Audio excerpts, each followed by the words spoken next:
Everyone, welcome to my channel. So guys, आज हम inorganic chemistry का mole ratio method, continuous variation method, और इसको हम शॉर्ट्स में बोला जाए तो जॉब्स मेथड के नाम से भी इसे जाना जाता है। ठीक है, तो इसके बारे में देख लेंगे हम आगे।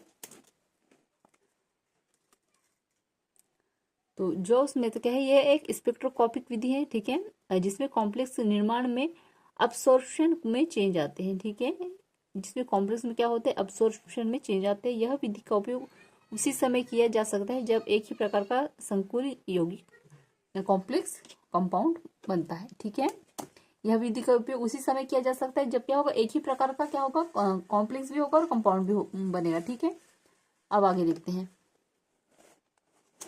इसकी मेथड देख लेंगे हम, इसकी जो विधि है वो किस तरह से, मतलब कि किस तरह से काम करता है। तो फर्स्ट कह रहा है, इस विधि में धातु आयन यानी मेटल आयन व लिगेंड के 10 विलयन बनाने होते हैं, जिसका टोटल वॉल्यूम 10 ml होना चाहिए। ठीक है, तो देखिए यहाँ पे हमने यहाँ पे क्या है, इसके टोटल 10 विलयन बना लिए। ठीक है, अब यहाँ पे जो है इनके जो नंबर है 10 विलियन के, तो ये देखिए 1 2 3 4 5 6 7 8 9 10 इतने हमने बना लिए। यहाँ पे जो है विलियन हमने ले लिया है, यहाँ पे 0 लिया, यहाँ पे 1 लिया, यहाँ पे 2 लिया। मेटल आयन का जो विलियन है हमने यहाँ पे ले लिया। ठीक है, यहाँ पे 0 लिया, 1 2 3 4 इस तरह से 9 तक हमने ले लिया। उसके बाद में फिर क्या है, लिगेंड का जो है, लिगेंड का जो विलियन है उसमें देखिए हमने यहाँ पे 10 लिया है, हमने यहाँ पे 9 लिया, 8 लिया, 7 लिया, 6 लिया, 5 लिया, 4 लिया, 3 लिया, 2 लिया, 1 लिया। ठीक है, इस तरह से क्या होगा, तो देखिए इसमें क्या कह रहा है हमको कि जिनका टोटल वॉल्यूम जो है कितना 10 ml होना चाहिए। तो देखिए इस जीरो है, तो यहाँ पे हमें कितना होना चाहिए था, यहाँ पे हमें 10 ml होना चाहिए, सब में 10 ml होना चाहिए। तो देखिए यहाँ पे 0 है तो यहाँ पे 10 हो गया।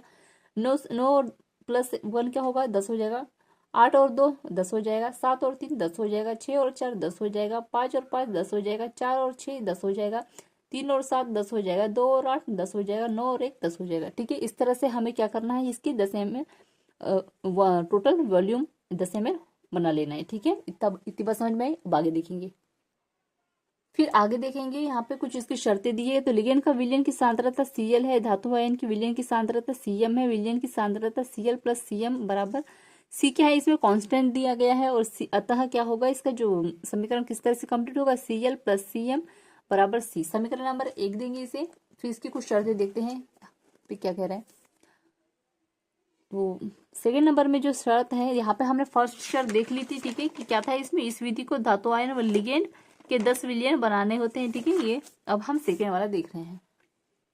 तो सभी विलयन का ऑप्टिकल डेंसिटी स्पेक्ट्रोफोटोमीटर से ज्ञात की जाती है एक निश्चित तरंग दैर्ध्य पर। ठीक है, इस बात का ध्यान रखना चाहिए कि संकुल जो है यौगिक से अधिक लेमडा को अवशोषित करना चाहिए, ना कि लिगेंड व धातु आयन के विलयन में।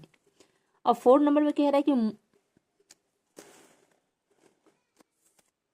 मोले फ्रैक्शन ऑफ लिगेंड व लेमडा के बीच ग्राफ का निरूपण करते हैं। तो देखिए इसमें जो है ग्राफ खींचा जाता है, जो कि इस तरह से होता है। ठीक है, इसमें जो है मोलिकुल फंक्शन क्या होता है, बराबर Cl अपॉन C होता है। ठीक है, यहाँ पे x की वैल्यू दी जाती है और पॉइंट ऑफ ये MAY होता है। अब आगे देखते हैं।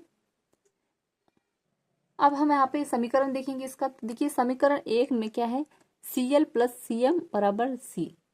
तो C का भाग देने पर यहाँ पे, तो देखिए C का भाग जब हम देंगे तो हमें क्या प्राप्त होगा, Cl upon C plus Cm upon C बराबर, इसमें C अपॉन C हो जाएगा। तो इसे हम जब काटेंगे दोनों को तो क्या मिल जाएगा, हमें बराबर 1 मिल जाएगा। फिर तो समीकरण हमें 1 क्या प्राप्त हुआ था, यहाँ पे देखिएगा, तो Cl प्लस Cm बराबर C। समीकरण नंबर हमारे पास ये था।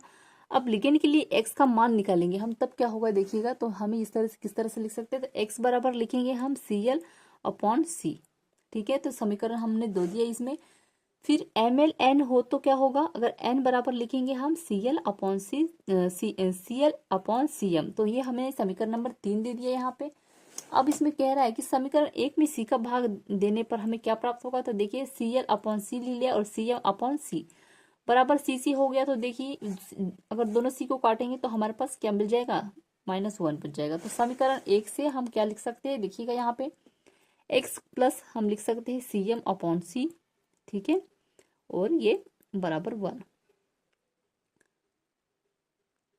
तो सी एम अपॉन सी बराबर 1 माइनस, यहाँ पे क्या होगा, पक्षांतर हो जाएगा एक्स का, ठीक है, तो ये माइनस एक्स में आ जाएगा, समीकरण नंबर 4 हो जाएगा ये। फिर आगे देखते हैं। अब यहाँ पे देखिएगा x बराबर सी एल अपॉन सी, तो ये क्या था हमारे पास, समीकरण नंबर 2 था हमारे पास, और ये समीकरण नंबर 4 क्या था अभी जो हमने देखा था यहाँ पे, L upon sorry 1 minus x बराबर सी एम अपॉन सी, तो ये हमारे पास समीकरण नंबर 4 था जो अभी हमने निकाला था। अब हमारे पास देखिए समीकरण 2 को समीकरण 4 से भाग देने पर क्या प्राप्त होगा, तो देखिए x upon minus 1 minus x और बराबर सी एल अपॉन सी और सी अपॉन सी एम, ठीक है, इस तरह से हमने, और यहाँ पे बीच में एक्स हो जाएगा, गुणा हो जाएगा सॉरी। तो देखिए जब हम इस दोनों सी को काटेंगे तो क्या मिल जाएगा हमारे पास, C L upon C M बन जाएगा, और ठीक ये सेम का सेम हमने यहाँ पे उतार दिया, ठीक है। अब हम जानते हैं कि n बराबर हमारे पास क्या है, C2 अपॉन सी एम था, ठीक है ना। तो देखिए x अपॉन 1 माइनस एक्स बराबर हमने n लिख लिया, और n बराबर हमारे पास ये हमें प्राप्त हो गया, ठीक है। तो इस तरह से हमें ये इक्वेशन निकालना है, तो हमें क्या हो जाएगा, x का मान निकल के आ जाएगा, ठीक है। तो ये हमें पता चल गया। तो यहाँ पे जो है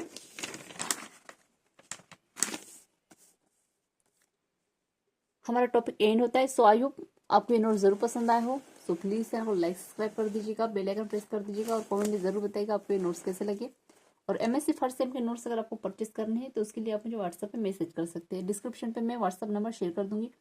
और इनऑर्गेनिक केमिस्ट्री के टॉपिक अगर आपको और देखने तो आप इनऑर्गेनिक केमिस्ट्री प्लेलिस्ट में जाकर चेक कर सकते हैं, ठीक है। एमएससी आपको वहाँ पे MSc first sem inorganic chemistry के नाम से प्लेलिस्ट मिल जाएगी, तो वहाँ पे आपको इनऑर्गेनिक से रिलेटेड सारे टॉपिक मिल जाएंगे।